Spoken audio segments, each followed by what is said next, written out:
Party के नेता ने सभी वरिष्ठ अधिकारी हमारे मंच पर उपस्थित हैं।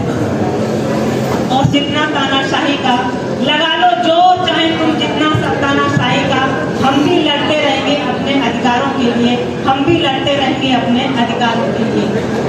चुनाव हो चुका है।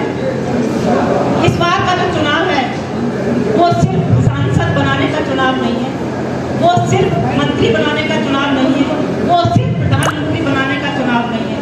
इस बार चुनाव है इंडिया गठबंधन उत्तर प्रदेश में 80 सीटों पर अपने प्रत्याशी बहुत ही मजबूती के साथ हमने लड़ रहे हैं और उत्तर प्रदेश के पहले चरण के बाद आज दूसरे और तीसरे चरण के लिए फतेहपुर सीकरी और उसके बाद में अभी आगरा में एक गठबंधन की बैठक है।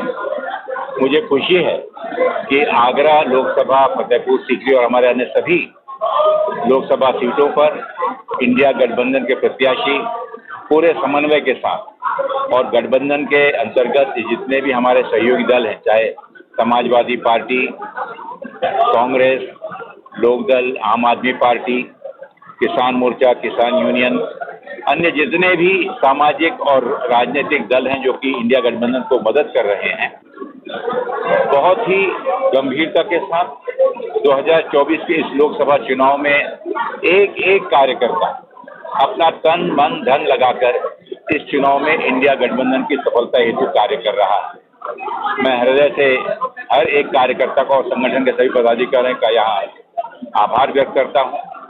ये चुनाव मात्र जीत और हार का चुनाव नहीं है, पूरे देश में एक बदलाव की लहर है।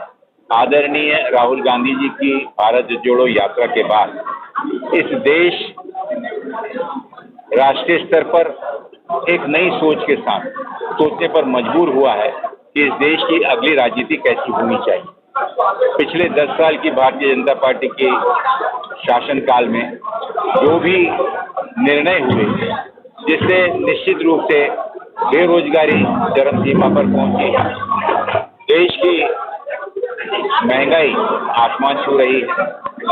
आपने सबने देखा कि किसान के 2 वक्त की रोटी के लिए मोहताज है और इन सभी मुद्दों को लेकर इंडिया गठबंधन इस संकल्प के साथ कि जिस तरह इस देश में लोकतंत्र को खत्म किया जा रहा है, जिस तरह इस देश के संविधान को दरकिनार कर चाहे संसद हो या न्यायालय हो, हर स्तर पर एक प्रकार से पूरे देश के अंदर में अनकही आपातकालीन स्थिति महसूस हो रही है।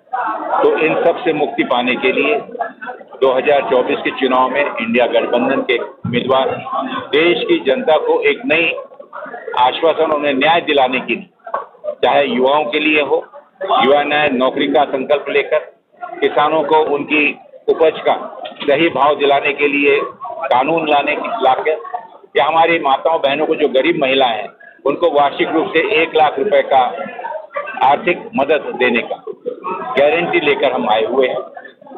पुनः एक बार देश की जनता कहीं फिर से भटक न जाए, इसलिए फिर एक बार जुमलों की गारंटी और एक न्याय की गारंटी, इसके बीच ये मुकाबला है। मुकाबला सत्य और असत्य के बीच का है।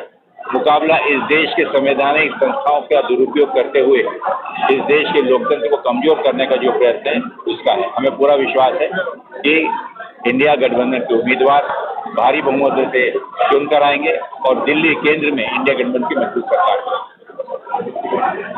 है। महासचिव, हमारी आप पार्टी के नेता, हमारे लोकदल के नेता, तमाम हमारे संगठन के लोग आपके सामने मौजूद हैं।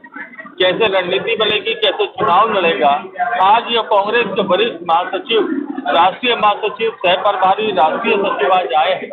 संयुक्त मीटिंग हो रही है। निश्चित तौर पर इनके इस दौरे से और इस मीटिंग से फतेहपुर सीकरी लोकसभा और आगरा लोकसभा पे दोनों में नेता कार्यकर्ताओं को तरीका आएगा कि हमें किस तरीके से अपने उम्मीदवार को लड़ाना है और कैसे जिताना है।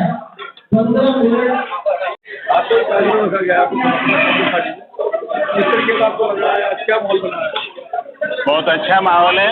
हमारे राष्ट्रीय अध्यक्ष ही आए थे, सबको संदेश दे गए हैं। बहुत बढ़िया माहौल चल रहा है। इस वक्त है ना, बेरोजगार बच्चे घूम रहे हैं, यानी कोई नौकरी नहीं उनके लिए, गरीब आदमी परेशान है। महंगाई इतनी हो चुकी है, इसका कोई हिसाब नहीं है। ये समझ लो, शिक्षा नहीं है, शिक्षा बच्चे है ना पढ़ने नहीं जा रहे, महंगाई इतनी कर दी है किताब, तो वो बच्चे नहीं पढ़ पाए। ये सरकार में झूठे वादे हैं, 10 साल से झूठे ही वादे करती आई है, वो कुछ नहीं दिया जनता को। जनवाद टाइम्स की सभी खबरों को लगातार देखने के लिए चैनल को लाइक, सब्सक्राइब और शेयर जरूर करें। धन्यवाद।